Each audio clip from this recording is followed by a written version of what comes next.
Maravilha. Bom, nas semanas anteriores, então, fazendo um feedbackzinho aí, nós olhamos o que era a masculinidade no conceito greco-romano, no conceito judaico-cristão.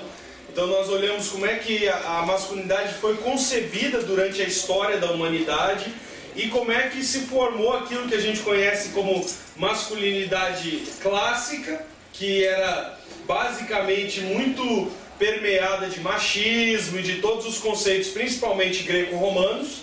E aí depois a gente entrou naquilo que a gente viu, a nova masculinidade, ou como eu coloquei no título, né, masculinidades, né, porque eles começaram a chamar essa masculinidade clássica de uma masculinidade tóxica. E aí nós olhamos por que ela é chamada de masculinidade tóxica e de fato tem os seus toxismos mesmo. E como que a gente deveria então olhar para a masculinidade. Então o Márcio veio nas últimas 2 semanas para a gente falando sobre a masculinidade bíblica. Então nós olhamos o que é ser homem aos olhos das Escrituras, olhamos o que é ser homem internamente, emocionalmente, olhamos o que é ser homem dentro da nossa cultura, da nossa sociedade, olhamos o que é ser homem dentro das casas, né, com a esposa, com os filhos. E agora a gente vai vir para a vida religiosa, para dentro da igreja. Nosso assunto hoje é homem de casa, o homem da casa e o homem da igreja, né? Então nós vamos começar a olhar qual é o papel do homem, qual é a função do homem dentro da igreja, qual é a função do homem dentro da comunidade da fé, isso que a gente chama de igreja, né? Então hoje a gente vai começar a olhar para essa perspectiva. Para formar essa perspectiva, eu não vou começar com o Novo Testamento. Eu gostaria de começar com o Antigo Testamento. Nós vamos olhar 3 textos do Antigo Testamento para mostrar como que Deus concebe a relação, o homem dentro da casa dele como líder e o homem líder dentro do contexto religioso. Como que isso não é uma invenção do Novo Testamento. Não é algo que tipo assim, virou a página lá de Malaquias para Mateus, aí daqui para frente, ok. Não, então beleza, daqui para frente o homem é o líder da igreja. Não, existe, quando a gente está falando da liderança do homem dentro da igreja, da comunidade da fé, nós estamos falando de algo que precede inclusive a lei de Moisés. Nós estamos falando de algo que precede inclusive a essência de tudo. Eu não vou me dedicar a Gênesis capítulo 1 e 2, porque a gente já fez isso várias vezes em vários grupos de casais e um monte de coisa assim. Mas quando Deus dá, por exemplo, lá em Gênesis 1 e em Gênesis 2, que ele descreve, quando Deus dá a ordem de não comer da árvore do bem e do mal, para quem ele dá? Para Adão. Ele dá essa ordem para Adão. Eva não existia. Quando Deus diz assim, olha, você pode comer à vontade de toda a árvore do jardim, você vai, inclusive, catalogar os animais, dar nome para os animais, você vai ser o líder desse jardim aqui. Eva não existia. Né? E ele fala, você não vai comer dessa árvore, não quero que você coma dessa árvore, porque se você comer, você vai morrer. E essa ordem foi dada para Adão. É interessante que o texto de Gênesis vai dizer isso claramente, né? Que quando Eva comeu o fruto, nada aconteceu. Nada aconteceu. Nada, absolutamente nada. Eva pegou o fruto, comeu o fruto, mastigou o fruto, engoliu o fruto, os olhos dele não se abriram, o pecado não entrou no mundo, não aconteceu absolutamente nada. Por quê? Porque Eva não era representante. O problema, e aí é a partir daí que a gente vai começar a olhar para as Escrituras, é quando a Bíblia diz assim, ela pegou, tomou, comeu, deu para o seu marido que estava com ela. Olha só, o cara estava o tempo todo ali, ele ouviu a conversa dela com a serpente e não falou nada. O covarde não falou nada. Ele viu a sua mulher dialogando com a serpente, ele ouviu o papo todinho, ele viu ela pegar o fruto, ele viu ela comer o fruto e ele não falou absolutamente nada. Tem um livro muito bom, que se um dia, por favor, você puder ler, leia.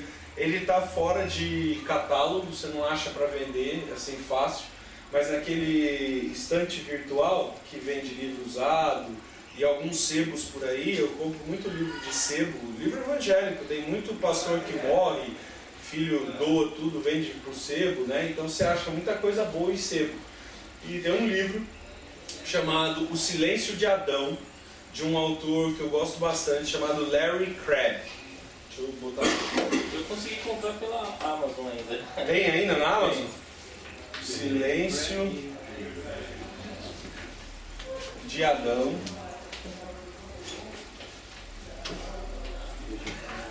O autor é Larry Crabb. Eu acho que é com 2 Bs. Silêncio de Adão. Esse livro é fenomenal, ele é fantástico, porque ele vai lidar justamente com esse ponto, né, do porquê que os homens são calados, porquê que os homens não falam, né, porquê que os homens se fecham e não assumem a sua responsabilidade, muitas vezes vendo a sua esposa cometer um erro, não tomam uma atitude de corrigir, de falar, de exortar, de falar, né? Porque Adão poderia ter chegado para ela e falado: não conversa com esse bicho aí, não mexe com esse animal, né? Ele poderia ter feito isso, mas não fez. Ele ficou calado. Então, aí ele vai lidar com todos os desdobramentos disso, que a gente não tem tempo aqui, mas é um livro excelente para se ler. R$28 na Amazon. E é interessante porque esse silêncio de Adão, ele continua sendo perpetuado na sociedade. Então eu peguei alguns dados aqui, estatísticos, falando de como os homens se calam no mundo contemporâneo, principalmente no seu papel social e dentro de casa, né? Então, tem alguns dados. Opa, se eu não botar o negócio lá, não vai, né?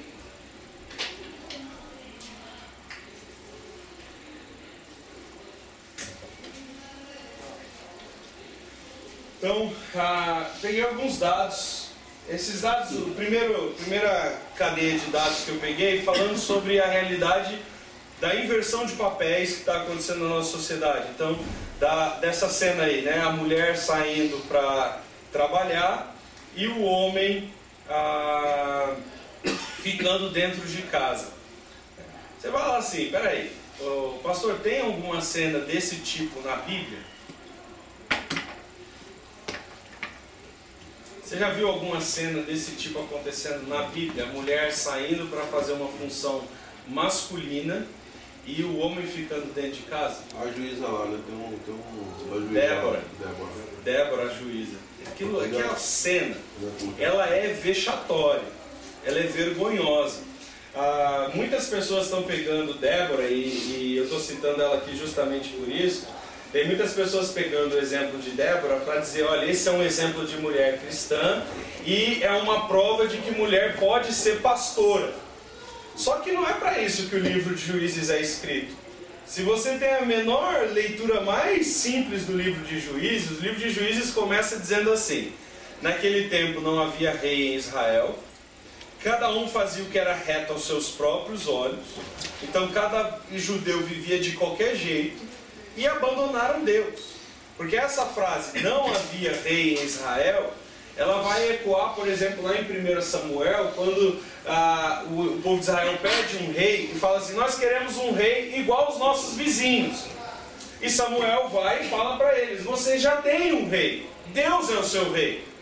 E eles falam: não, nós não queremos Deus como rei, nós queremos um rei, um ser humano igual aos nossos vizinhos.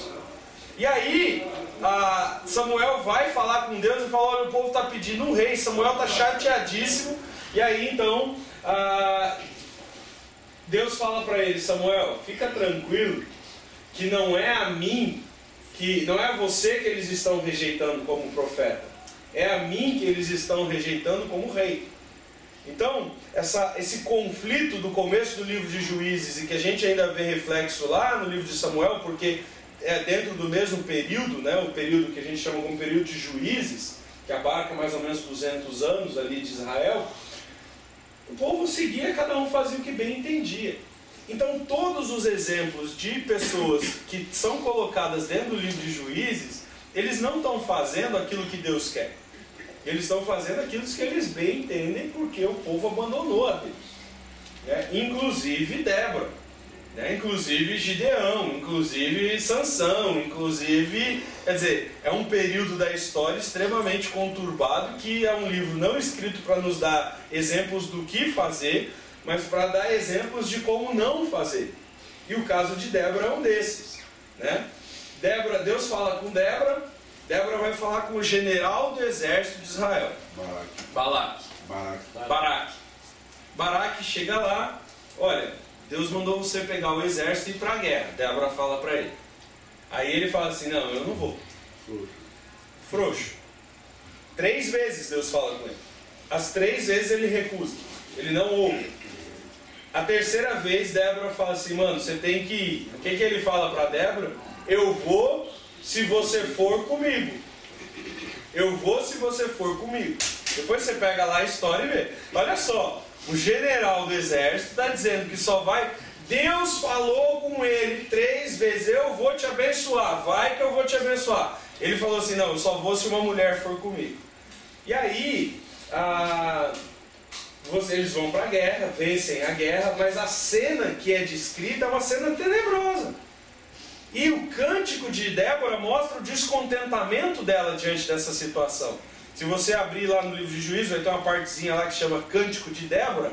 O Cântico de Débora, ela diz assim, teve que se levantar uma mãe em Israel para vencer os inimigos.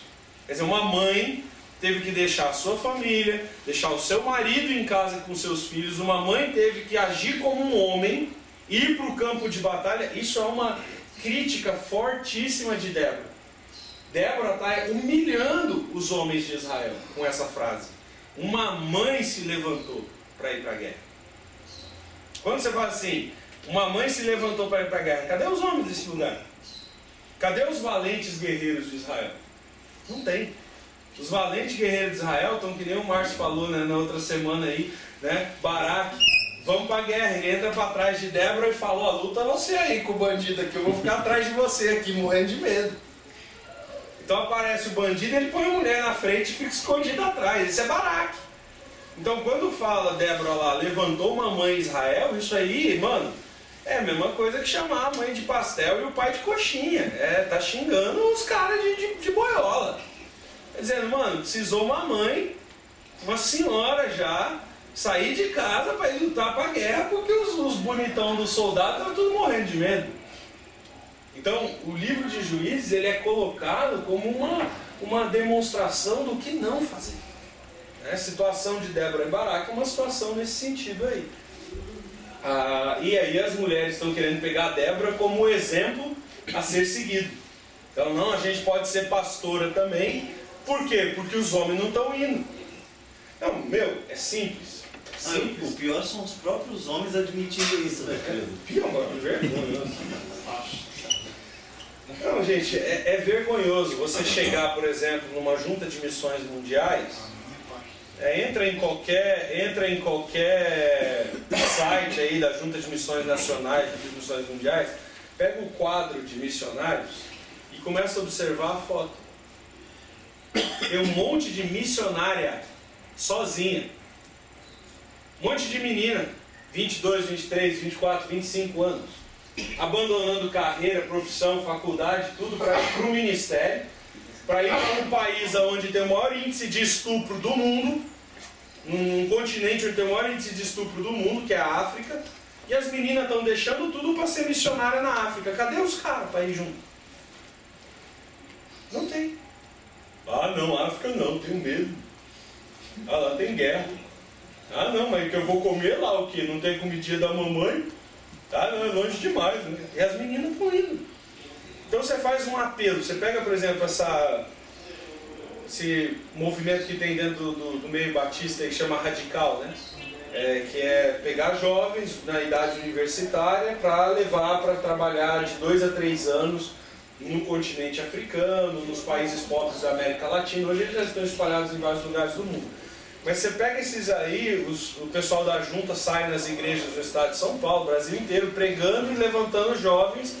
Meu amigo, todo culto de radical que você faz apelo tem 10 mulheres para cada moleque. A mulherada está dizendo, eu vou. É para servir o Senhor, eu quero. É para entregar a vida para Ele, para trabalhar para Ele, para me dedicar para Ele, eu quero. E os moleques não querem. Os moleques querem ficar dentro de casa jogando videogame, brincando de ser menininho da mamãe até 35 anos de idade. Então essa é uma realidade que nós homens temos que encarar. Dentro da igreja, eu estou falando de uma realidade da igreja brasileira, eu estou falando da nossa realidade batista.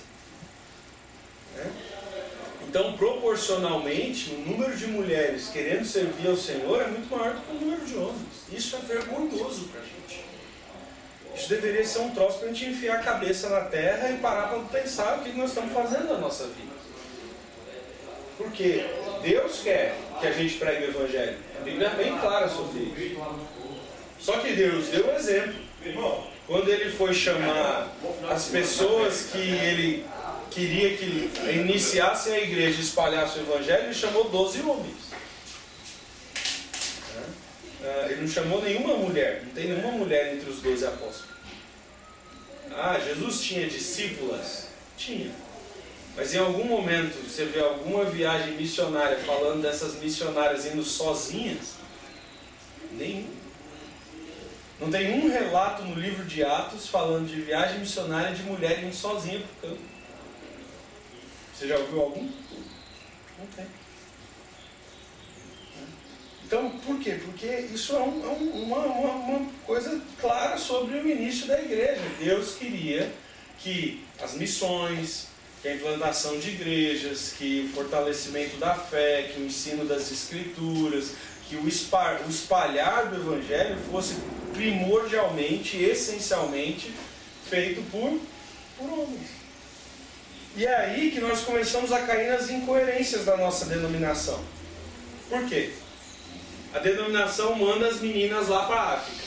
Tem centenas de missionárias lá. Centenas. Pega lá o quadro da Junta de Missões Mundiais, você vai ver um monte de mulher sozinha. Ela está lá em Gana, está lá em Congo, está lá em não sei aonde, está um monte. Ok? Aí beleza, manda para lá. Aí chega essa menina lá, começa a evangelizar. Primeiro, normalmente elas começam com crianças, depois vem as mães, depois vem os pais. Ok, daqui a pouco tem uma família, 5, 6, 7 famílias frequentando a igreja. Aí ela não pode servir a ceia, porque aí na hora de servir a ceia não pode, aí tem que ser um homem. Aí ela não pode fazer batismo, não, porque servir batismo não pode, tem que ser um homem. E ela não pode organizar a igreja, quer dizer, né? Aí essas meninas começaram a buscar reivindicações. Falaram, espera aí, isso está errado.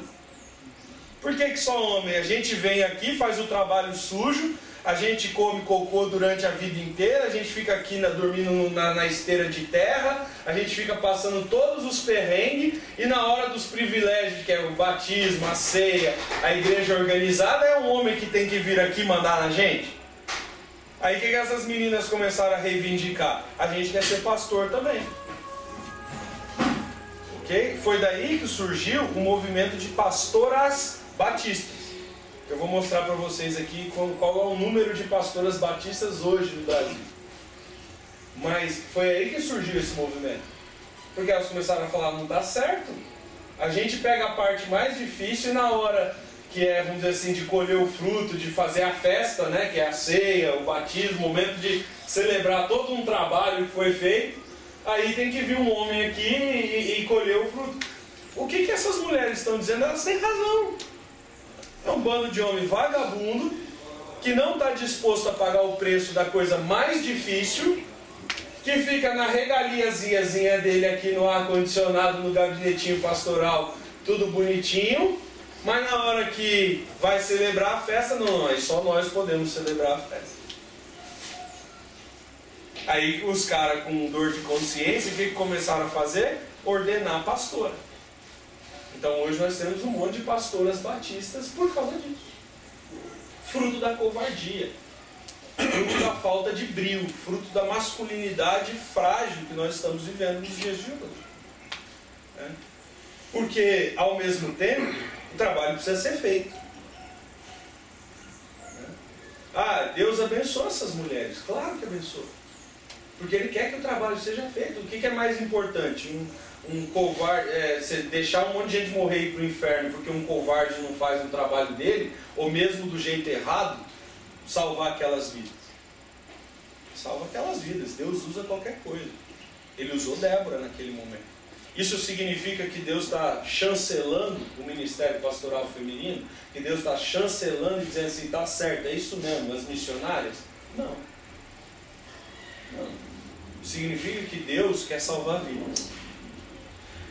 E já que os homens não são homens o suficiente de ir, Ele vai usar quem quer ir, quem está disponível. Então, esse é o grande ponto. Isso deveria ser uma vergonha para nós, isso deveria ser humilhante. Mas a denominação batista está usando isso para se orgulhar. Estão usando isso, está vendo?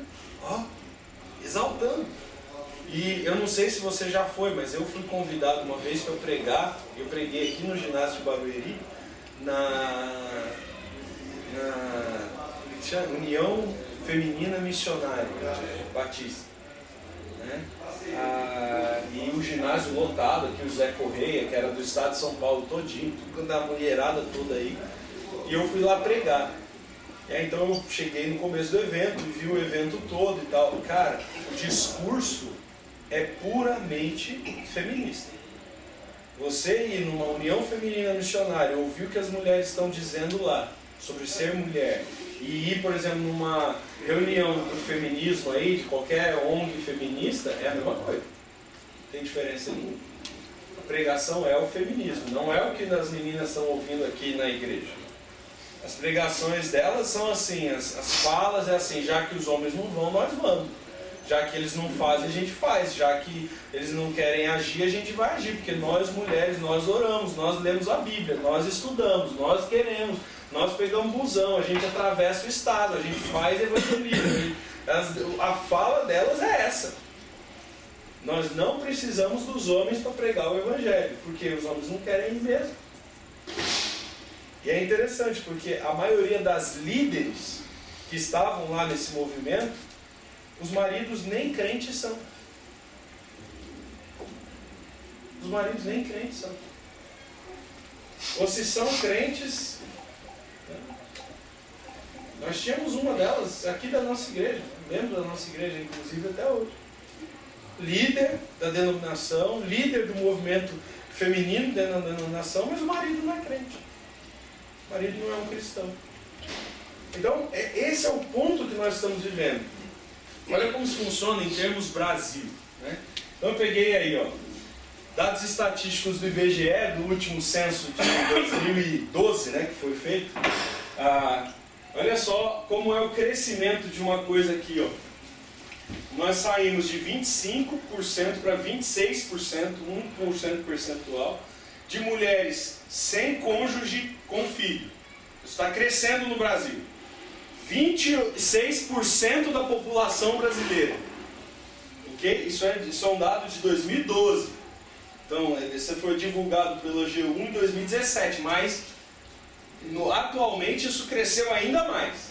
Já chegou, dizem as estatísticas, chegando em quase 40%. 43, alguma coisa. De mulheres sem cônjuge com filhos. Isso significa o seguinte, que hoje, na atualidade, vamos pegar esse dado aqui, nós teríamos por volta de 30% da sociedade brasileira em que a mulher é a chefe de família. Okay? Quem manda em casa? A mamãe. Não tem homem presente. 30% da população brasileira. Aí se você pegar esse outro dado aqui, ó, casal com filhos, em que a mulher é a referência de chefe de família. Então tem o homem, mas o chefe de família é ela. Quantos por cento? 15. Soma com isso aqui, ok? Vai dar os 40% aí. 43, pouco por cento. Casas em que a mulher é o chefe de família. Vamos falar real? Metade da sociedade brasileira. Quase 50%. Então nós temos quase 50% da nossa sociedade, Brasil, falando dias de hoje, Brasil hoje. Quem manda na casa? 50% quase das famílias brasileiras é uma mulher. E em quase 20% dos casos tem um homem presente. Mas quem é o chefe da família, quer dizer, quem trabalha, quem paga as contas, quem manda na casa, de fato, é a mulher. Se você contar uma média de que 25% da população se diz evangélico, então você conta 25% dessa galera aí. Exatamente. São mulheres crentes que estão nessas condições aí. Seria ir para um quarto, né? Desse grupo.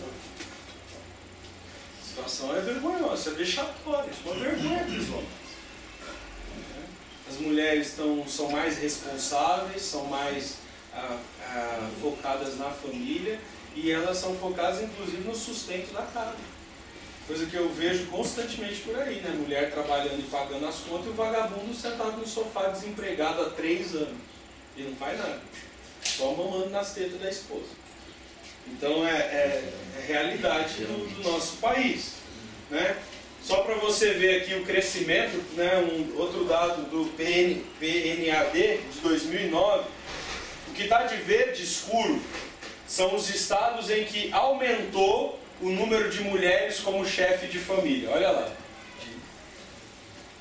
No verde claro é o que diminuiu e o que está estável, o que se manteve estável foi só o Acre, né, que não, nem diminuiu nem aumentou. Agora tem um dado importante sobre o Acre. Não, nem tem gente. Existe o Acre, né, uma lenda, é um limbo, você passa um portal lá, é um mundo paralelo. Não, tem um dado interessante sobre o Acre. O Acre é o maior estado cristão do Brasil.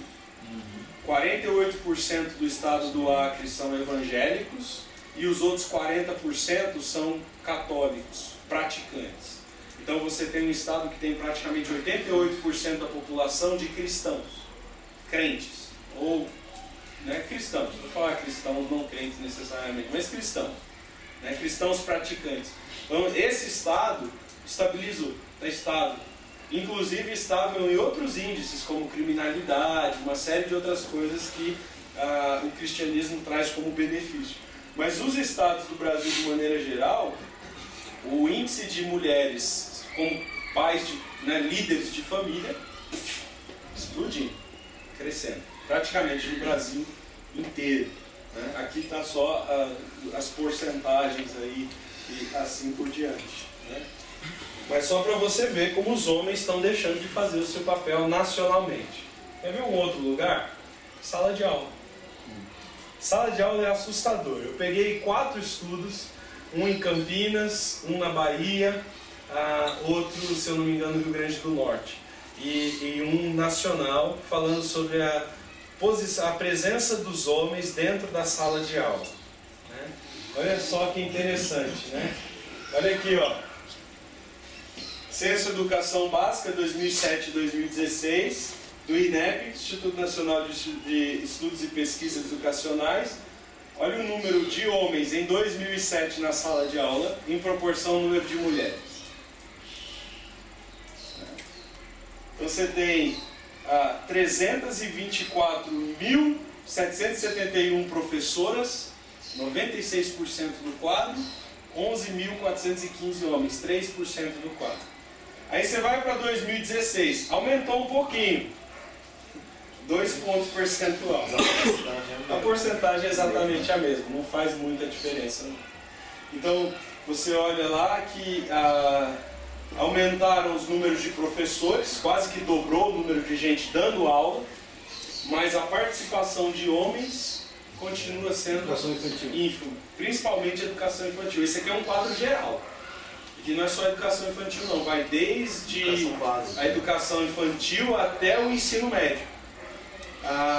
Tem um outro dado que eu não coloquei aqui, que ele vai colocando, ele mostra pra gente de uma outra maneira, ele vai dizendo que na educação infantil, quer dizer, de 4, que é quando a criança entra na escola, até 10 ou 12 anos de idade, agora eu não lembro, até o ensino médio, não tem praticamente homens. O índice de homens é 0,8%. Quando chega no ensino médio, há um boom de homens, principalmente em 4 áreas fundamentais: matemática, química, física e a geografia. Né? Então são as matérias em que os homens estão presentes: matemática, química, física e geografia. Não são as matérias mais difíceis, são as matérias mais racionais, lógicas.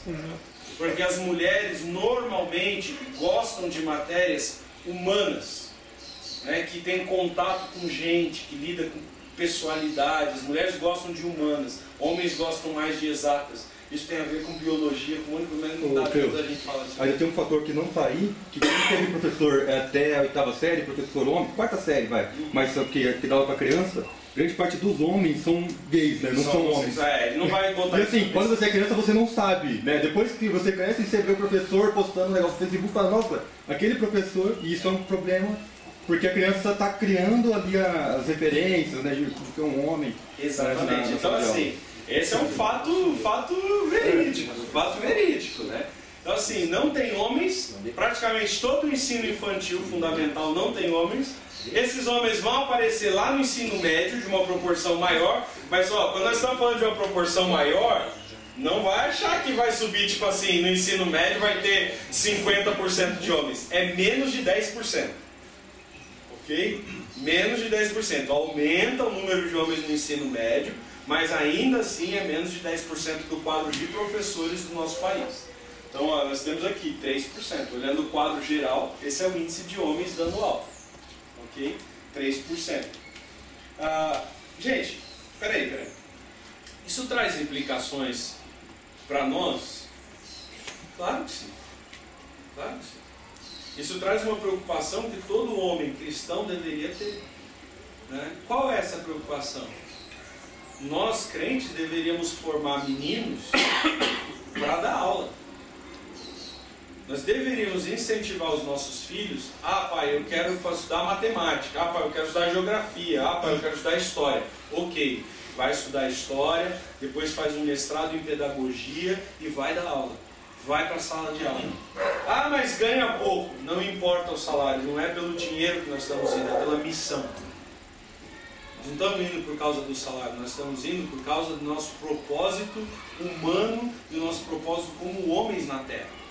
Nós temos como homens entrar na sala de aula, entrar na educação infantil. Então precisa de homens na educação infantil, precisa de homens fazendo curso de pedagogia, precisa de homens no curso de enfermagem, precisa de homens estudando matérias e entrando nos campos onde nós não estamos. Porque é isso que as feministas estão fazendo. As feministas, elas olham o quadro e falam assim, qual profissão que tem pouca mulher? Essa. Então vamos meter a mulherada lá dentro. Vamos fazer campanha, vamos incentivar as meninas, vamos na internet, vamos lá. E a gente, homem, tá assim, que legal, bonito, hein? Não. A gente precisa entrar na sala de aula. Né? Precisa ter homens na escola. Porque a coisa vai ficando pior. Né? Então, o índice vai ser assim. Aqui, botei aqui, pensei que eu não tinha colocado. Olha aqui, professores das etapas fundamental e básica segundo o sexo, né? Então, creche, mulheres, homens. Pré-escola, mulheres, homens. Fundamental inicial, aqui, 8%, mulheres. Fundamental nos anos finais, quer dizer, ensino médio, né? 25% contra 74%. Ensino médio e a educação profissional, faculdade. Aí no quadro de faculdade os homens estão acima das mulheres. Por quê? Remunera melhor. Porque paga melhor. Né? Então, mas está quase chegando lá. E elas estão quase chegando lá. Então as faculdades hoje é difícil. Você vai, por exemplo, se você for fazer um curso. O Márcio foi fazer psicologia. Quantos professores homens você teve lá? Homem. Nem aluno tinha. Nem aluno homem não tinha. Não tem. É pouco, e a sala de aula também, né, Marcelo? Um ou dois. Dois, né? E mesmo alunos fazendo curso de psicologia, só eu me formei né? como Praticamente homem, ele como foi o macho. único homem da turma. Né? Mas é uma realidade dos nossos dias, né? Então, 1%. só para você entender isso aí. Ok. Igreja. Vamos para a igreja? Não muda muito. Olha lá. Quadro de mulheres nas igrejas. Então tem a luterana, presbiteriana, metodista, batista, todos aqui. Em nenhuma denominação tem mais homens do que mulheres. Em todas as denominações no Brasil, mulheres são muito maiores do que o homem. Não são um quadro tão maior, né? Talvez 10% aí, mas tem mais mulheres nas igrejas do que os homens. Por quê? Porque as mulheres estão mais preocupadas com a fé. As mulheres são muito mais preocupadas com espiritualidade do que homens. Sabe onde eu percebo isso aqui na nossa igreja? 99,99999% das vezes em que alguma das pessoas do casal procura ajuda para a sua vida conjugal é a mulher. O casamento está um lixo, estão à beira do divórcio, a situação está calamitosa, só quebrando o pau dentro de casa, estão endividados, água, luz atrasada, um monte de problema e o cara sentado no sofá. Ele não procura ajuda. Não procura ajuda. Geralmente quem vem é a mulher. A mulher vem e fala, pastor, você precisa fazer alguma coisa, porque minha casa está indo para o espaço. E às vezes fala assim, mas o meu marido não pode saber que eu estou vindo procurar ajuda. Exatamente. Ele vai brigar comigo. Ele vai brigar comigo, porque está expondo ele. Está destruindo, a família dele está destruída. Bom, eu estou conversando, estou aconselhando um rapaz, atualmente, posso falar porque ele não é aqui da nossa igreja, de um outro grupo. Eu estou aconselhando um rapaz que é assim. Ele traiu a mulher 5 anos atrás.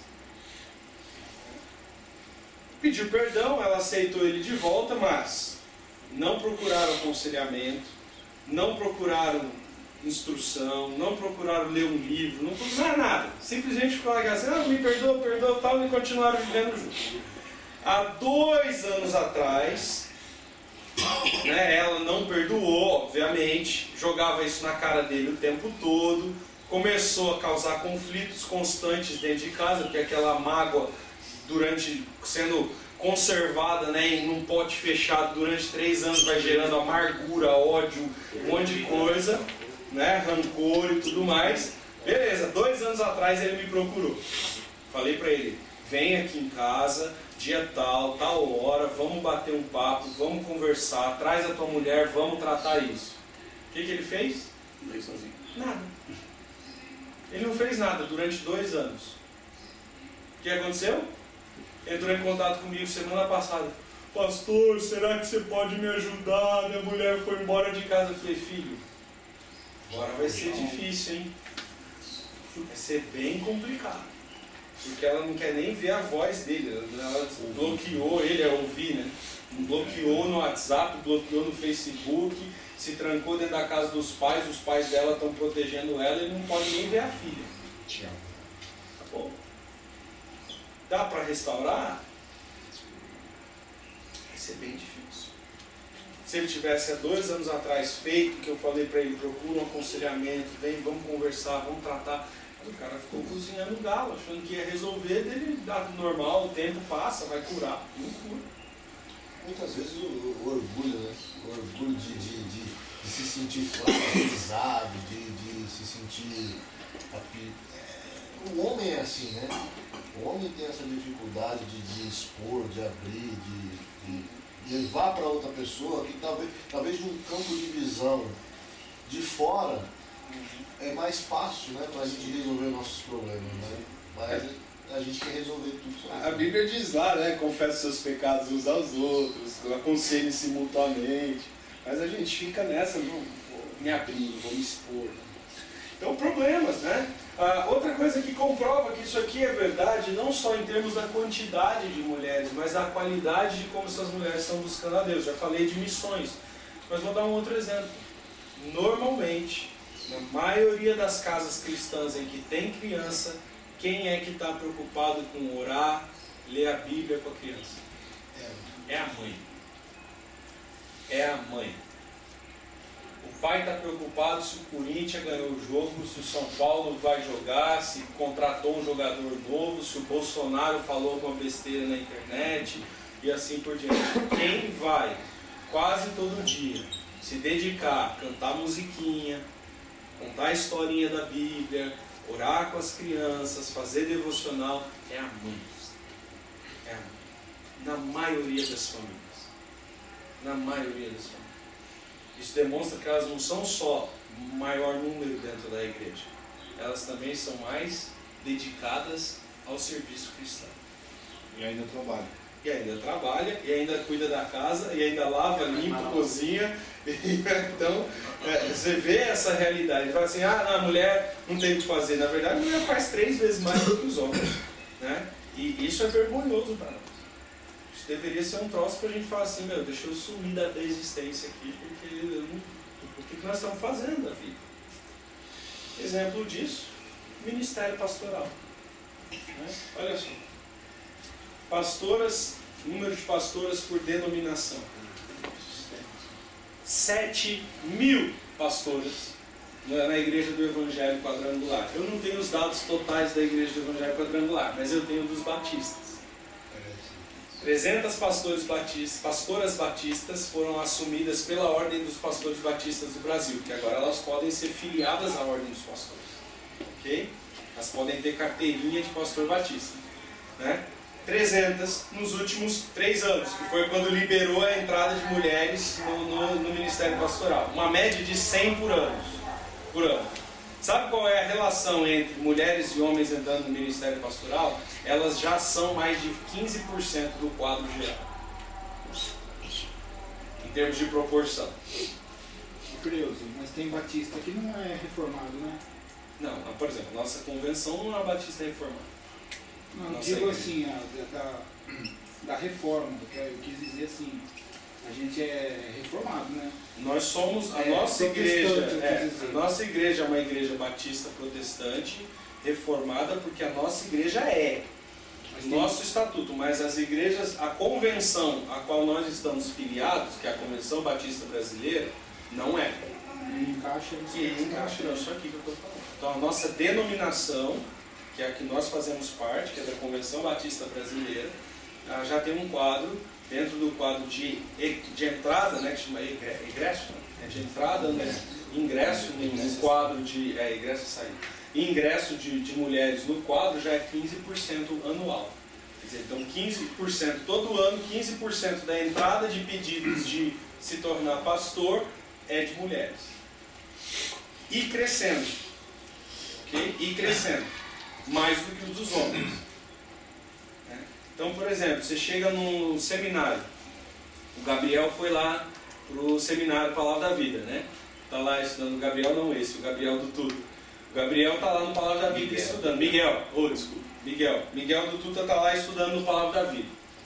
Entra na sala do Miguel, que chama CLD, Curso de Discipulado e Liderança. CLD.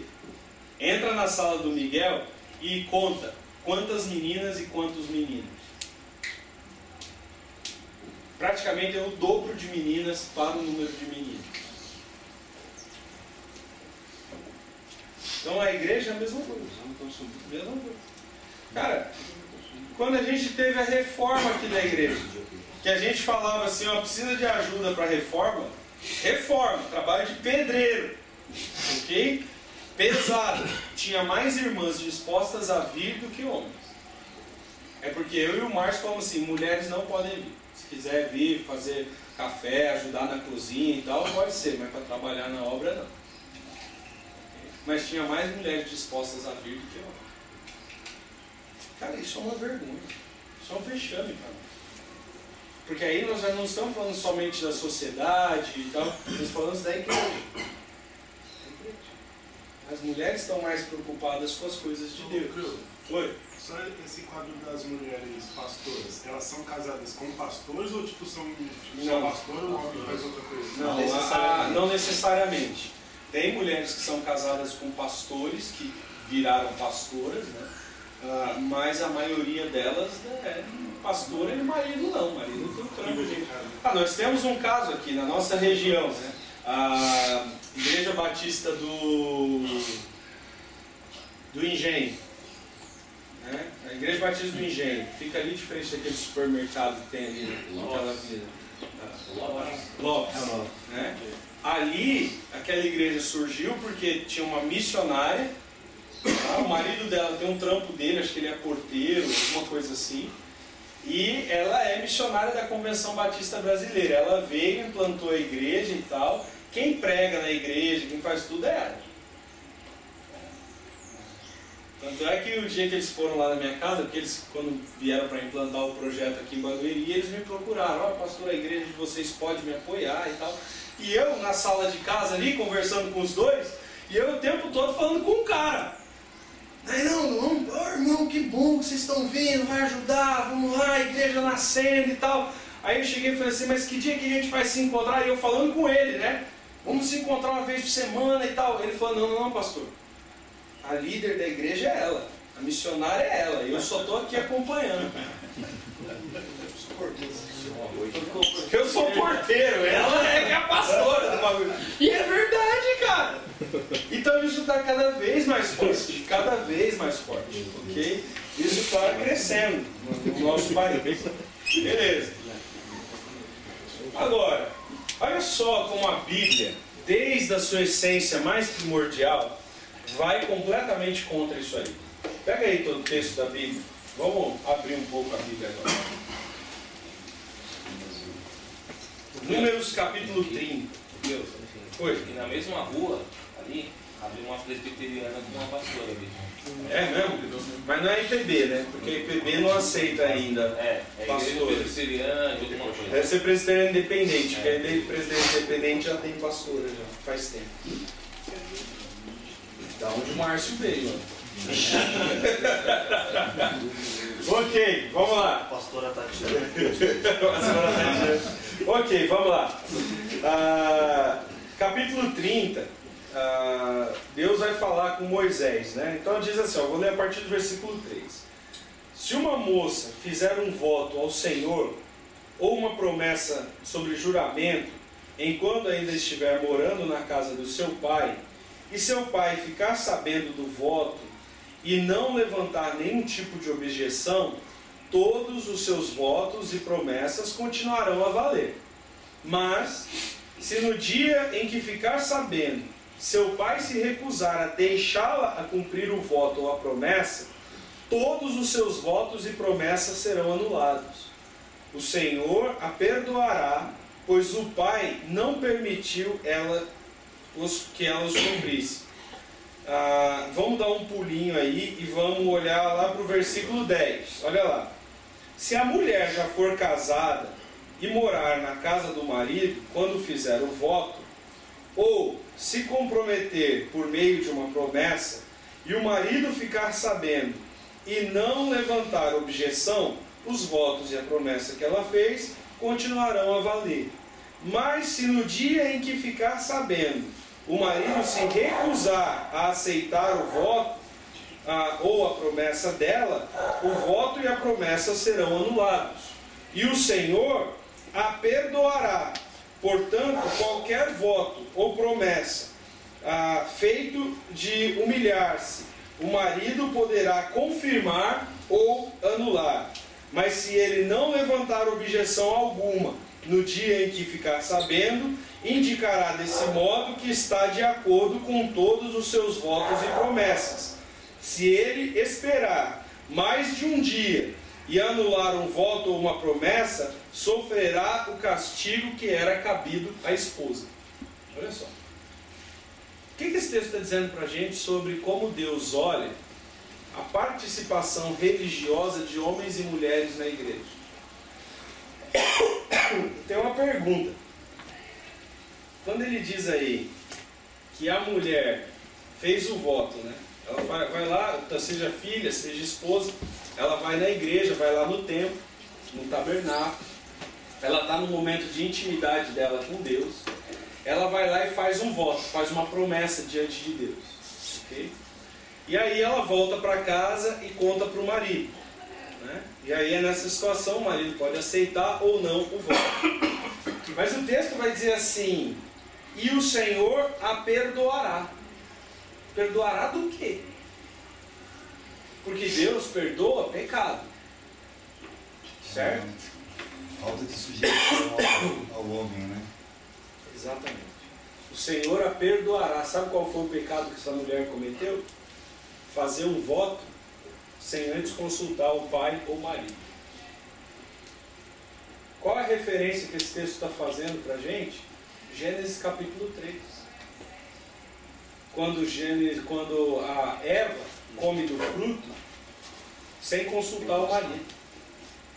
O banana estava lá calado, mas ela não consultou. Ela simplesmente pegou e comeu. Porque esse voto está fazendo uma referência a Gênesis capítulo 3. E tem mais um outro detalhe interessante aí do texto. Que diz assim, quando ela chegar em casa e falar para o marido que ela fez o voto, quanto tempo ele pode ficar em silêncio? Um dia, né? Um dia. Virou a noite, dormiu e acordou, e ele não falou nada, já era. Se o voto não for cumprido, quem vai pagar a pena é ele, não ela. Isso significa o seguinte, que Deus, e olha só que interessante, Deus está dizendo, se o marido não permitiu o voto, está anulado. O que Deus está fazendo com isso? Deus, o próprio Deus, está se subordinando à autoridade do marido.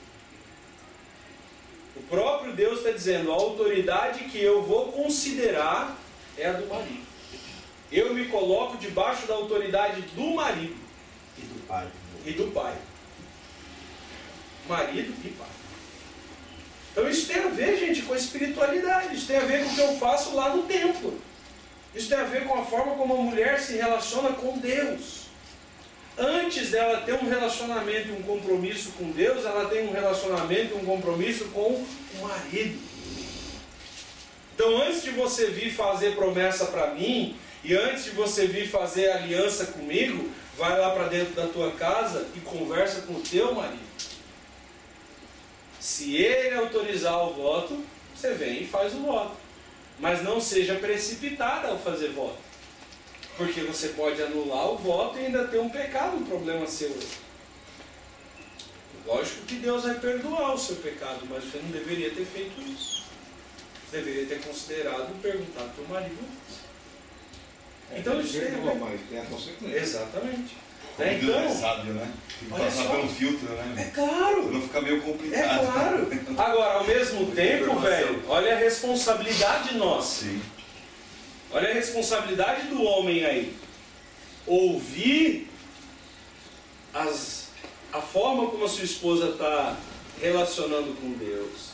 E ele tem dois compromissos. O primeiro, decidir se aquilo pode ser feito ou não, se está certo ou não. E em segundo lugar, responder prontamente. Porque uma coisa que o homem faz é protelar. Depois eu respondo. Esse depois é 3 meses, 4 meses, 1 ano. Quantas lâmpadas estão lá na sua casa para trocar faz século, seculó? Mas Deus põe um prazo. Você tem 1 dia para responder. Se tu não responder, meu amigo, dançou. Você vai ter que fazer assim ou sim, aquilo que a sua mulher se comprometeu a fazer. E isso é vergonhoso para o homem. Então, Deus, ele respeita isso. Por quê? Porque foi ele que criou essa hierarquia. Foi ele que criou essa forma de se relacionar. Foi ele que criou primeiro Adão e deu as ordens primeiro para Adão. Foi ele que determinou que o pecado só entraria no mundo se Adão comesse o fruto. Aliás, é o que o Novo Testamento diz. Que o pecado entrou no mundo por um homem. E ele vai sair do mundo por um homem, Jesus Cristo. Então, esse negócio de que a mulher entrou o pecado no mundo. Não, a mulher não entrou o pecado no mundo nenhum. Aliás, quando Deus dá as maldições da mulher são só para ela. Você percebeu? Então você vai ter dor no parto. Quem sofre com isso? A mulher. O seu desejo, sua vontade, seus planos vão ser contra o do seu marido. Quem sofre com isso? A mulher. Agora, quando Deus olha para Adão, ele diz assim: maldita é a terra por tua causa. Câncer, AIDS, terremoto, tsunami, enchente, chuva de granizo, nevasca, culpa de quem? Adão. Onde é? A culpa de Eva é sofrer na hora de parir. A culpa de Eva é a briga que ela tem constante para aceitar a vontade do marido, mas é com ela. O homem atingiu o planeta inteiro. Maldita é a terra por tua causa. Deus disse para Adão isso, não para Eva. Isso é sério. Isso tem a ver com a nossa responsabilidade. Foi Deus que criou assim. E Deus está respeitando isso quando Ele cria a religião judaica. No livro de Números aí, Ele está criando a religião judaica e Ele está dizendo, no judaísmo o homem é responsável pela esposa. Ok? Bom, cadê meu ponto? Ô Cris, é legal o contexto que está esse capítulo 30 aqui, né? Antes dele veio os soldados para a guerra. E depois do capítulo 31 é a saída dos homens para ir para a guerra de Midian, conquista de Midian. E lá no versículo 15, quando os homens eles livram as mulheres da morte, eles tinham que entrar e destruir todo mundo. Só que eles trazem as mulheres, preservam as mulheres e pegam os despojos, né, animais e tal, trazem tudo para ele. E aí a pergunta que se é feita para os homens é, versículo 15, por que deixaram viver todas as mulheres? Perguntou ele. Aí o interessante é a sequência.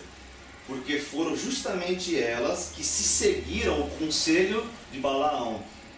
Essa ideia de estar logo na sequência para mostrar que a mulher por si mesmo, sem um guia, ela vai seguir esses conselhos que vão trazer problemas seríssimos para a nação de Israel. Acho que é o Constable que comenta desse texto, ele fala assim, por que ele fala isso antes da guerra? E ele fala assim, porque na guerra as mulheres estão desesperadas porque os maridos podem morrer e elas começam a fazer um monte de promessas.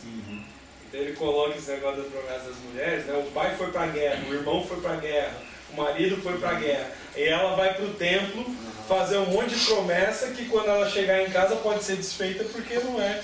Né?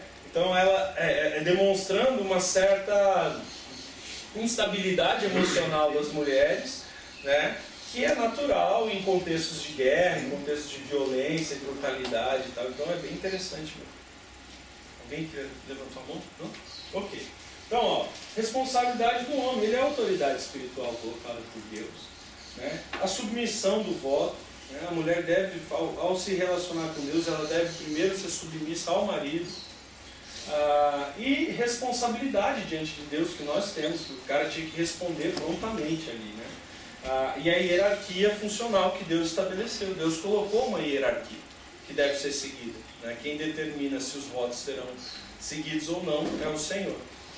Falando sobre isso, o Saul Lammer, ele vai dizer o seguinte, ó, assumida a culpabilidade de Adão em Gênesis, pode ter resultado no princípio por trás dessa lei. Então o fato de Adão ter sido culpado lá atrás, de ter ficado calado diante de algo que era a responsabilidade dele, é a essência, o coração dessa lei aqui. Então, pelo fato da esposa de Adão ter tomado uma decisão precipitada na presença dele, assim tomou do fruto e comeu, depois deu ao seu marido que estava com ela. Em vista dessa passagem em Números, o silêncio de Adão na narrativa o torna culpado pela ação da sua esposa. Ele lembra pra gente esse fato. Então, nós somos responsáveis espirituais pela nossa casa. Né? Então, quem é o responsável se a família está crescendo espiritualmente ou não? Se está lendo a Bíblia ou não? Se está estudando ou não? Se está... Enfim, é você. Às vezes vem alguns homens, né, e no aconselhamento, fala assim, pastor, minha mulher não tem jeito, a minha mulher não sei o que, minha mulher é isso, a minha mulher é aquilo. Eu falo assim, querido, a culpa é tua. Você está lendo a Bíblia? Não. Você está orando? Não. Você está fazendo algum curso teológico? Não. Você está lendo algum livro cristão? Não. Você está assistindo algum vídeo do YouTube, do Nicodemos, do Paul Washer, de alguma coisa? Você está crescendo espiritualmente? Você frequenta escola dominical? Você vem no grupo de homens? Você é um homem que está se colocando, elevando-se espiritualmente? Não. Então, meu amigo, não espere que você vai ter uma mulher diferente de você. Vai ser a mesma coisa. A única diferença é que você fica no carro e no futebol e ela fica no brinco, no salão de beleza, no shopping e outras coisas mais. Então isso tem a ver com a gente. Isso tem a ver com a gente, isso tem a ver conosco. O texto bíblico é bem claro. Né? Olha, eu vou dizer para você, sinceramente, eu nunca vi em 17 anos de ministério pastoral um homem que fosse um homem dedicado no Evangelho, que ora, que lê a Bíblia, que tivesse uma mulher ruim. Nunca vi. A maioria das vezes que tem uma mulher ruim é porque tem um cara medíocre na vida cristã dele, que leva a vida cristã com a barriga. 17 anos de ministério, é isso que eu vejo. Então isso a gente tem que aprender. E às vezes a pessoa fala assim, pô, fulano de tal deu uma sorte, né? Pegou uma mulher submissa, dedicada. Eu não gosto de dar exemplo pessoal meu, mas eu vou dar hoje. Ontem eu estava na casa da minha sogra, né? E a minha sogra se gabando lá, porque ela nunca corrigiu a Arit, nunca bateu. Quando eu casei com a Arit era uma menina mimada, birrenta, briguenta, que qualquer coisinha que eu falasse, ela chorava e fazia maior escândalo.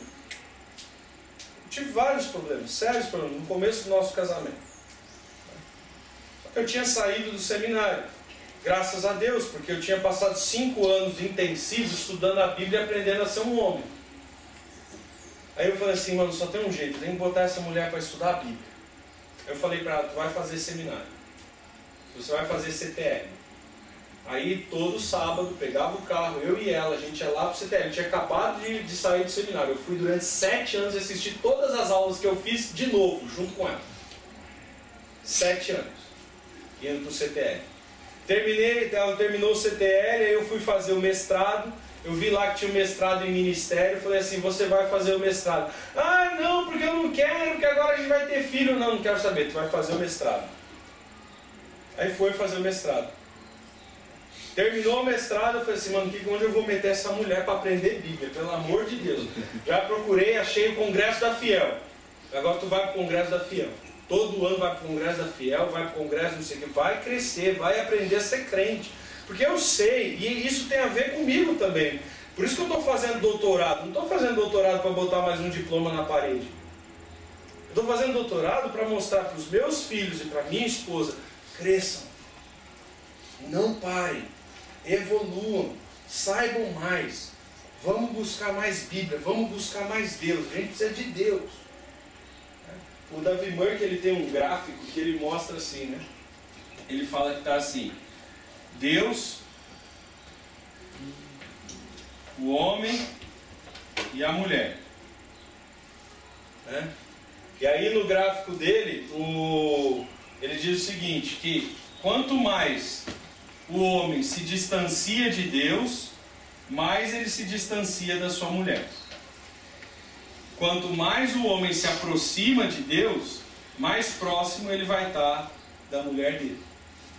Né? Por quê? E aí ele vai dizer isso pra gente no livro dele lá. Que quando esse homem aqui vai se aproximar de Deus, ele vai trazer automaticamente a sua mulher para perto de Deus também. E reflete nos filhos. E isso é claro, obviamente. Né? Porque aí tem mamãe crente, papai crente, aí você tem um baita de um referencial dentro de casa. Interessante isso. Então, quem tem que puxar o carro? Quem tem que ir para perto de Deus? Quem tem que puxar a oração? Quem tem que... É você.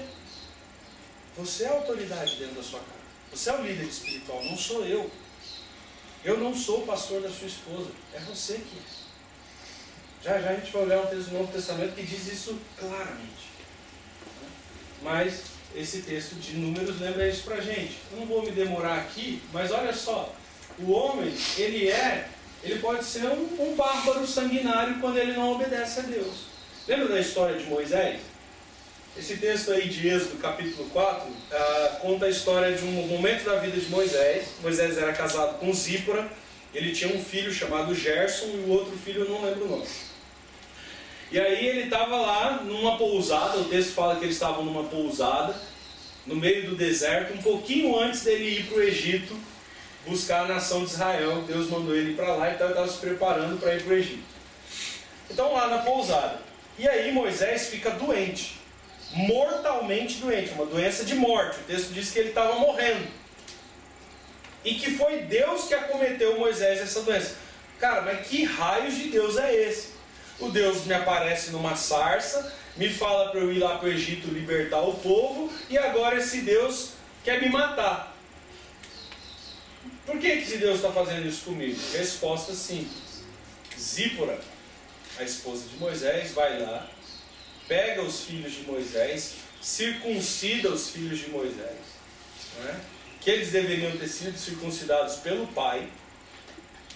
E aí ela pega o prepúcio, né, a pelinha que sai do pênis, e joga nos pés de Moisés e fala assim: você é um homem sanguinário, você não se importa com a tua família, Deus mandou você circuncidar os teus filhos, e você quer liderar um povo lá no Egito, sendo que dentro da tua casa tu não está cumprindo o teu papel como pai, que é circuncidar os teus filhos, que é cumprir a lei primeiro com os teus filhos. Tu não vai ser o líder do povo de Israel lá fora se dentro de casa tu não for o líder, amigão. Tu vai morrer. É isso que Deus está dizendo para Moisés. É por isso que lá no Novo Testamento a gente vai ter aquele texto que diz assim: como é que ele pode querer governar a igreja de Deus se ele não governa bem a sua própria casa? Começa dentro de casa. Então a minha prioridade como homem é dentro da minha casa. Então essa prioridade de cumprir a lei, por exemplo, no caso de Moisés, a circuncisão. Então isso tem a ver com não exercer a sua função, omissão. O pecado de Moisés era omissão.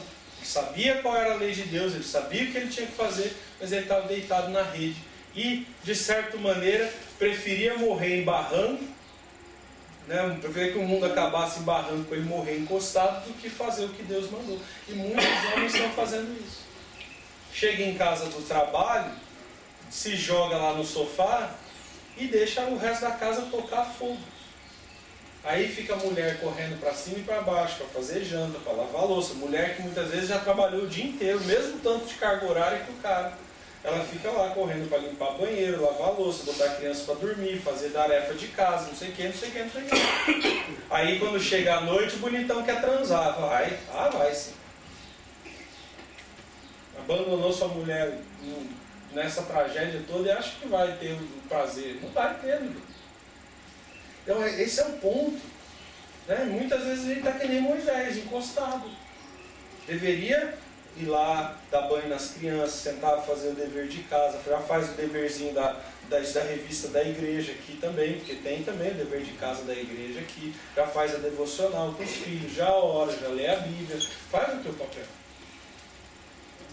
Então, esse é o ponto que Moisés abandonou a família dele, a omissão, né? A obediência parcial. Então, não, mas eu já estou indo lá para o Egito servir a Deus. Quando você vai para o Egito, tu não circuncida teus próprios filhos, cara. Então isso começa em casa. Colocar sobre a esposa a responsabilidade que é dele. Zípora ficou indignadíssima com Moisés. Quando ela pega o prepúcio e joga nele e fala: você é um sanguinário. Você ia matar a tua própria família. Então um ponto aí. Né? E colocar a sua família em risco.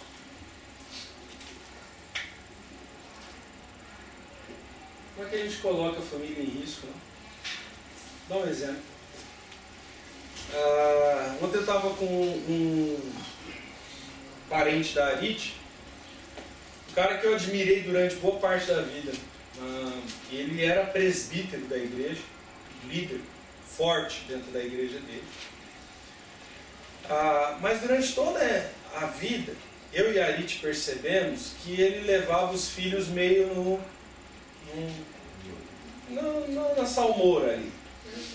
Não era aquele pai, porque o cara é empresário, ganha muito dinheiro, estava mais focado na empresa e na igreja do que nos filhos dele. O que aconteceu? Os filhos cresceram. São 3, 4. A menina e o menino mais novo O moleque virou boiola. Boiola mesmo. Esse ano, agora, no começo do ano aí, chegou, chamou a família, falou, sou gay, tal, não sei o quê. A menina, sapata. Macha. Tá estudando lá no Rio de Janeiro, lá na UFRJ. Imagina, né? Ok. O filho mais velho, 38 anos, troca uma namorada por semana, né? E não arruma emprego, nunca trabalhou na vida, né? Nunca trabalhou na vida. E porque quer entrar no Itamaraty para ser embaixador. Então tá há 10 anos fazendo curso para entrar no Itamaraty, nunca entra. Mas tem um BMW, um baita de um apartamento em São Paulo e vive comendo em restaurante chique. Quem paga? Papai. É? O outro, o filho do meio, já começou uns 5, 6 empregos, não terminou nenhum, né? E agora, para dar uma relaxada assim, estou muito estressado, porque estava desempregado há 1 ano, foi viajar pela Europa. Mas desestressar. Quem paga? Papai, tudo papai paga. Papai paga todo mundo. Até o Boiolinho, que foi, né, quando assumiu que é gay, a família falou assim, não, vai viajar, vai para a Espanha, fica lá 1 ano. Logo a Espanha. Presbítero da igreja. Presbítero da igreja. Um empresário de sucesso, extremo sucesso, numa indústria enorme em São Paulo. Família é um fracasso. Por quê? Porque ele tinha tempo para tudo, menos para cuidar de quem ele deveria cuidar. Então, esse cara foi omisso e a família dele está em risco agora. Então, esse é o ponto. Em que a gente está focado? Porque tem muito cara que acha que a função dele é sair de casa e pagar as contas. Esse cara sempre pagou as contas, sem nenhuma atrasada. Mas o resultado final. Isso é uma cadeia, né, Cleusa? Porque isso mostra que a própria liderança dele também está sendo omissa. Sim. Porque a vida do cara é toda bagunçada e o cara continua sendo presbítero da igreja. Né? Só que se fizesse uma liderança bíblica, né, isso também refletiria na casa dele. Né? Só que na igreja, a família era a família modelo da igreja. Na igreja, quando eu já fui na igreja deles algumas vezes, quando chegava na igreja, o presbítero fulano, o irmão fulano, família exemplar. Isso entra aquele lance que a gente estava conversando, a grana também, né? Às vezes o cara, por ter um poder aquisitivo, ele recebe um cargo ou um certo respeito porque tem dinheiro, né? Talvez sim. O problema é a consequência depois, para ele mesmo, né? Não, a vergonha foi, sabe quando? Quando ficar velho, o filho vai pegar ele e jogar lá no Eu acho que a coisa já começou a ficar ruim quando, assim, os pais da igreja se reuniram e chamaram ele e falaram assim, nós não vamos deixar mais as nossas filhas sair com a sua filha, porque sua filha é sapatão e ela está arrastando nossas filhas para isso também, e nós não queremos não. Nós vamos sair da igreja. Aí ele tomou uma atitude que eu acho que foi uma das primeiras de homem que eu vi mesmo. Ele falou assim, não, fiquem, eu saio. E aí foi para uma outra igreja. Né? Mas aí, nessa outra igreja está daquele jeito, né? Vai, assiste o culto e vai embora. Porque não tem nem moral mais para nada. Então, essa é a grande questão. Sempre vai vir a conta para pagar. E se a gente for omisso, coisa é pior. Deuteronômio, capítulo 21, vai falar para a gente sobre o homem que é disciplinador. O homem que toma um papel de ser firme dentro da sua casa. Olha lá, Deuteronômio 21. Pega aí sua Bíblia, vira algumas páginas. Deuteronômio 21, versículo 18.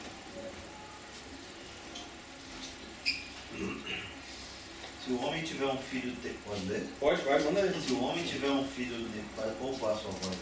Se o homem tiver um filho teimoso e rebelde, que não obedece ao pai nem à mãe, apesar de eles os disciplinarem, o pai e a mãe levarão o filho até a porta da cidade e dirão às autoridades ali reunidas: Este nosso filho é teimoso e rebelde, e se recusa a obedecer. É mau caráter e vive bêbado. Então todos os homens da cidade o executarão por apedrejamento. Desse modo vocês eliminarão o mal do seu meio, e todo Israel ficará sabendo disso e temerá. Ficará sabendo disso e... O que o Novo Testamento fala que a disciplina bíblica gera na igreja? Temor. Temor. Da onde parte a disciplina? Do pastor? Dos pais. Na verdade, não é dos pais. O texto começa dizendo: se um homem tiver um filho. Então é um homem cristão, um homem crente, um homem que servia a Deus, temente ao Senhor. Ele disciplinou o filho a vida inteira, então não foi um pai negligente. Ele é um pai que a vida inteira ensinou o filho no caminho correto, deu o exemplo, corrigiu com a vara. Um homem bíblico, correto, um homem digno, um homem honrado, um cristão que é um modelo um servo de Deus, que é um modelo de servo de Deus. Ok? Ah, mas o filho ele é continuamente desobediente. Cresceu, estou falando de um adulto, né? Ele é mau caráter e vive bêbado. O que esse pai faz? Pega o filho, leva na porta da cidade, entrega para os homens e fala: mata esse cara, porque esse cara não pode viver na sociedade. De quem parte isso? Dos pais. Quem criou essa lei? Deus. Eu tive um exemplo recentemente, até comentei com o Márcio, né? Minha mãe tem uma família, assim, os primos são um pouco mais distantes da gente, mora aqui na Zona Leste, né? Tipo ali pro lado de Itapaquecetuba, aquela região. E os pais também cresceram, tem muita favela, tudo mais, os pais trabalhando muito para tentar, né, pagar as contas, e os moleques lá, né, crescendo com o povo da comunidade. Começaram a entrar pro caminho errado. E aí, um dia, aconteceu que o pai estava na rua e viu a polícia correndo atrás do filho dele. O que ele fez? Ele colocou o carro na frente para o policial não pegar. E aí o moleque foi embora e fugiu. Aí o mês passado, esse mesmo moleque, ele passou, vê que o pai dá essa liberdade, o moleque deu um tiro num policial. Ele estava assaltando uma casa, estava passando 2 Rocan, ele deu um tiro. E aí os outros policiais, né, isso está filmado, tá até no YouTube, viram, né, quem que era, falou: não, a gente não vai pro velório antes de vingar. E aí foram lá e mataram esse cara. Né. Ele e mais vários comparsas, né, mataram os 4. Mataram rápido. E aí você vê assim, porque o pai, talvez se o pai tivesse deixado a polícia pegar naquele momento, prender, ou sei lá, o que fosse fazer, corrigir, ele teria o filho dele ainda vivo hoje, talvez. Isso demonstra uma preocupação desse pai social também. Sim. Ele tem uma preocupação maior com o povo de Deus do que com o próprio filho. Só que o que a gente vê na sociedade contemporânea é o contrário disso. Quando o moleque cresce, às vezes até com um pai que ora, que lê a Bíblia, seja um pai cristão, aí o moleque pega as menininhas da igreja, roda a banca, começa a namorar com um incrédulo, começa a beber, vai pra balada, não sei o quê. Aí o pai não toma atitude nenhuma. Não toma atitude nenhuma.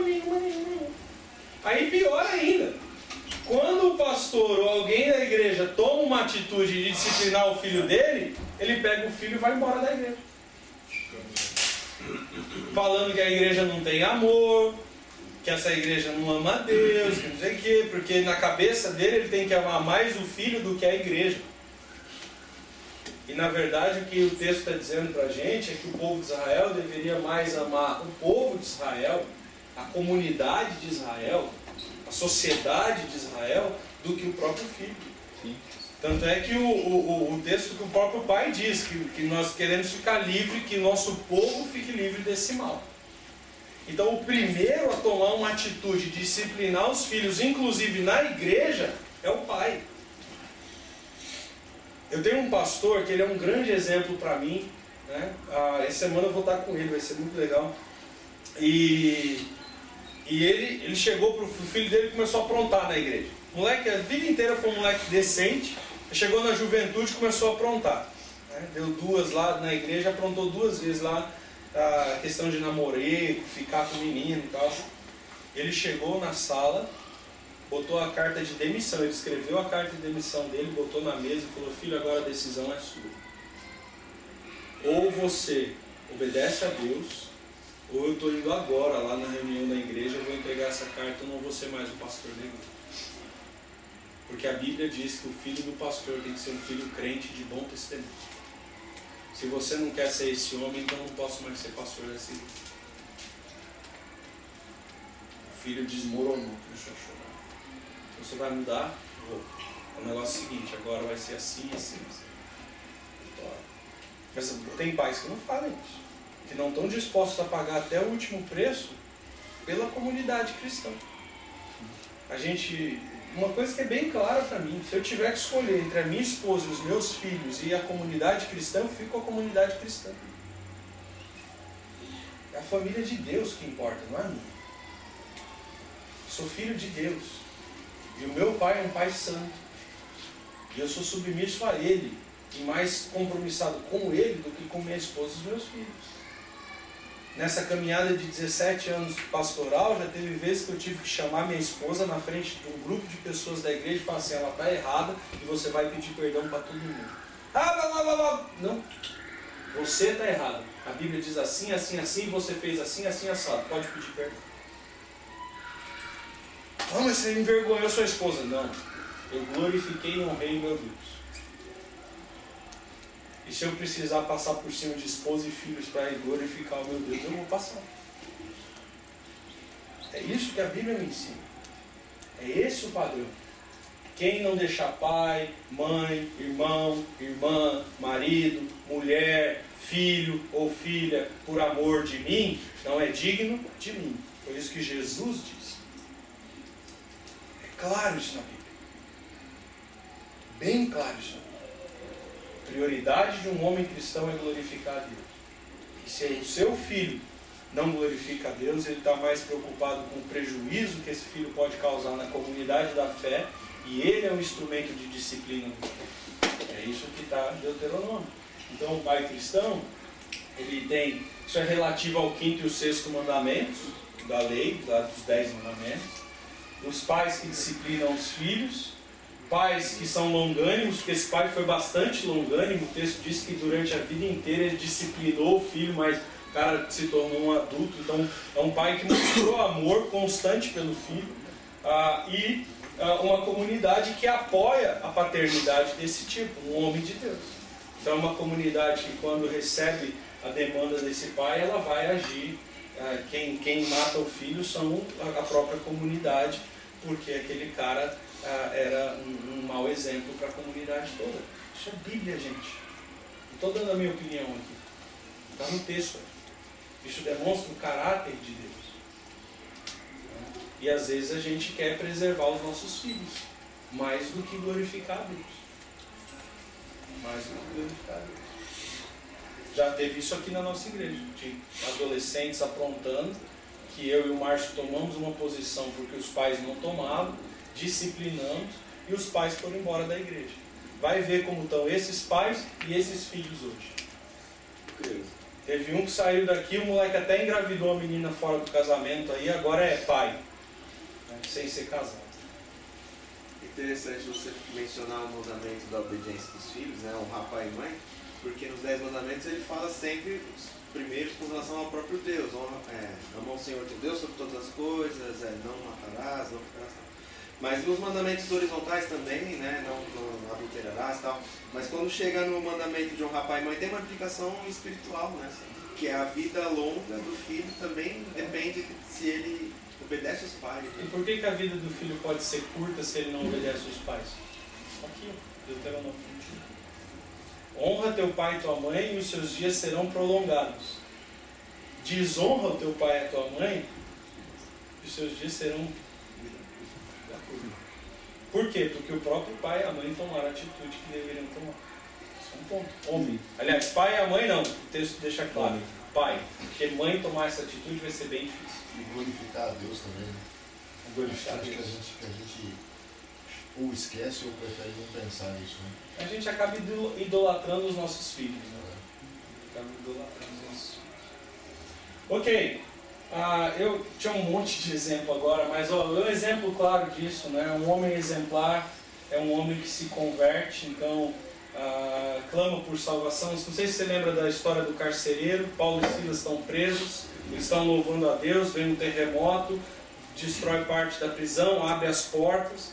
O carcereiro vê as portas abertas, se desespera, pega a espada para se suicidar, porque na lei romana, se o carcereiro deixasse escapar um prisioneiro, ele ia pagar a pena no lugar do prisioneiro. Então quando ele vê que os prisioneiros tudo fugiram, ele vai começar a tentar o suicídio. Paulo e Silas gritam lá de dentro: "Oh, não faz isso não, nós estamos todos os presos estão aqui." Aí ele olha para essa situação, vê que eles não fugiram e diz: "O que eu preciso fazer para ser salvo?" Né? Aí Paulo e Silas falam de Cristo para ele, e ele leva Paulo e Silas para dentro de casa, né? Ele primeiro reconhece o senhorio de Cristo e depois ele abre as portas da casa dele para o estudo da palavra. E aí o texto diz: "Foi salvo ele e todos os membros da sua casa." É uma coisa muito interessante que eu botei aqui. É muito comum você ver isso na igreja. Mulher crente e marido não crente que nunca se converte. Um monte. Homem crente que a mulher não é crente. Rapaz, eu acho que eu nunca vi. É tipo animal raro, extinção. Não tem. O elo perdido. A maioria das vezes que o homem se converte, ele se torna um cristão, a família vem junto. Maioria das vezes. É raro ver o contrário disso. Bem raro. Agora, mulher convertida com marido não crente, isso aí tem de encarrado. Demonstra que a nossa liderança espiritual é fundamental para a salvação, inclusive, da nossa família. Um dos maiores orgulhos que eu tenho na vida é que os meus 2 filhos se converteram dentro da minha casa, na sala de casa, comigo, eu, pai, pregando o evangelho para eles, os 2. Então isso é um dos maiores orgulhos, vale mais do que qualquer diploma que eu tenho na parede. Né? Então isso é a maior alegria, né? Você ser o instrumento de salvação da sua família. Exemplo negativo: o homem dissimulado, Ananias e Safira, hipócrita, mentiroso, de reputação aparentemente materialista, né? De uma reputação pública de um jeito, mas dentro de casa era de outro, né? Então aquele homem que mostra que é uma coisa na igreja, mas dentro de casa é outra coisa. Ananias e Safira. Ele queria mostrar na igreja que ele era dedicado, que ele doava, que ele era um ofertante muito bom, só que era tudo mentira. E ele morreu. Morreu ele e morreu sua esposa. Né? Então, é isso que a gente precisa entender, né? Que a nossa vida na igreja precisa refletir a nossa vida dentro de casa, e a nossa vida dentro de casa é o que tem que ser refletido na igreja também. Então isso envolve ser homem. O homem que é exemplo, né? O homem discipulador, esse casal ele é fantástico, Áquila e Priscila, estão lá no livro de Atos, né? Ele está lá, um homem que discipulou os 2 maiores teólogos da história do cristianismo, Paulo e Apolo. A Priscila e Áquila. O nome dela vem na frente primeiro, né? Não, na verdade inverte. O texto começa no capítulo 18, fala assim, Áquila e Priscila, e lá no final do texto fala Priscila e Áquila. E aí tem uma discussão enorme entre os comentaristas de por que ele fez isso, né? Por que ele inverteu o nome dos textos. Então a galera vai dizer, não, porque os 2 participavam iguais e tal e tudo. Então parece que é isso mesmo. Mas é interessante isso, né? Um homem que toma uma postura bíblica, ele trouxe Paulo para morar dentro da casa dele, né? E todo mundo morria de medo de Paulo, não sei se você lembra, que todo mundo, ninguém queria aceitar Paulo, porque o cara era assassino de cristãos, né? E ele trouxe Paulo para dentro da casa dele, e ele e ela junto ali. Então é um marido que toma uma postura cristã dedicada, e é óbvio que a mulher dele vai ser uma baita de uma mulher cristã também, né? Então ele discipulou, eram hospitaleiros, então eles gostavam de receber pessoas em casa. Um homem cristão, ele tem que amar receber pessoas em casa, né? Ensinava com exatidão, o texto diz. Os 2 pegavam a Bíblia e os 2 abriam ali com precisão. Os caras, imagina, mano, você treinar o apóstolo Paulo, imagina quanta Bíblia que você não tem que conhecer. E eles não eram pastores, eles eram pessoas normais, discípulos de Jesus. né? Cooperadores ativos na missão. Eles mudaram de cidade 3 vezes. Primeiro eles foram para Filipos, depois eles foram para Éfeso e depois sozinhos, sem Paulo, eles foram para Roma. E eles são mencionados lá em Romanos, porque eles foram lá cumprir a missão. Então um casal que estava focado no reino de Deus, do que muito mais a sua própria vida e enfim, coisas assim, né? Bem legal. 1 Timóteo então vai dar o homem padrão, o homem no culto, né? Olha o que a Bíblia diz com o comportamento do homem no culto. A Bíblia diz que homens cristãos levantem mãos santas em toda a comunidade cristã, em todos os cultos. Isso significa que o homem cristão ele é o líder do culto público. Quando a igreja se reúne para cultuar a Deus, quem é o líder desse momento? O homem. Não diz lá mulheres levantem mãos santas, diz homens levantem mãos santas. Isso significa que ele é o líder do culto, ele tem desprendimento diante de Deus. Ele não fica no culto ali. Não. O homem cristão, no culto, ele é exemplo. Ele levanta a mão, ele fecha os olhos, ele glorifica a Deus. Ele mostra para a comunidade que diante de Deus a gente rompe, ele chora, ele se quebranta. Ele é que nem o publicano, ele bate no peito, ai de mim que sou pecador. Ele é um homem que se expressa, ele levanta no meio da igreja e ele apresenta adoração a Deus. Isso é exemplo para os filhos. Não são poucas vezes que eu estou lá cantando, levantando e falando com Deus que eu abro o cantinho de olho, eu olho para baixo e está aqui o nosso. É isso. Meu filho está aprendendo adoração. O papai é durão, o papai é machão, o papai fala firme, o papai é forte, mas na igreja o papai se quebranta, o papai chora, o papai levanta a mão, o papai é livre, o papai ama a Deus. Isso ele tem que aprender. Ele tem que ver na tua vida. Isso tem a ver com você, o seu interesse. Você acha que o teu filho não vai pegar a tua Bíblia? Outro dia a Manuela estava fuçando lá, pegou uma Bíblia antiga minha. Nossa, pai! Você escreve, hein? Tem uma página da Bíblia que não está rasgada, marcada, triturada, escrita, anotada. Lógico. Isso é exemplo para o teu filho. Exemplo. Né? Então você tem que ser esse exemplo público, de culto, de adoração. Né?